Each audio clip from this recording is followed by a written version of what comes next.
Policia e Tiranës ka arrestuar djalin e Vebi Alimuçës të dënuar me 4 vite burg për pastrim parash. Artan Alimuça, 41 vjeç, është dënuar nga gjykata e shkallës së parë më 18 nëntor të 2015 për pastrim parash. Ai ishte shpallur në kërkim dhe policia e ka vënë në pranga ditën e sotme. Artan Alimuça, së bashku me babain e tij, Vebi Alimuça, akuzohen se ka mshehur në Hungari $975.000, para të cilat u përfituan me mashtrim nga firmat piramidale të 1997-s. Pikërisht 41 vjeçari mendohet se ka hapur një llogari në një bank në Hungari, ku ka fshehur $647.000, ndërsa babai i tij kishte fshehur $328.000.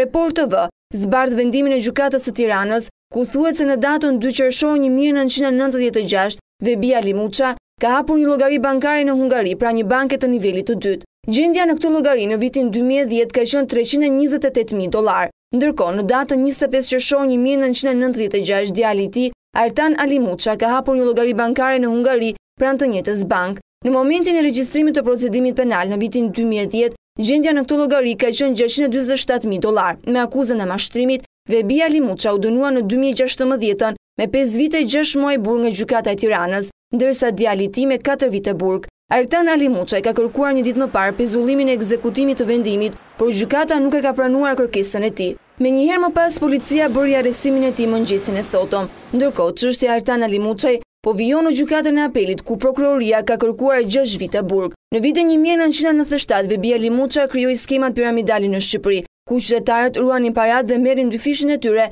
brenda një kohe të shkurtër. Pas disa muajsh, Vebi Alimuça mashtroi shqiptarët duke u larguar me shuma të mëdha parash jashtë vendit, një pjesë prej të cilave i ruajti në bankat e Europës, mes tyre edhe në Hungari.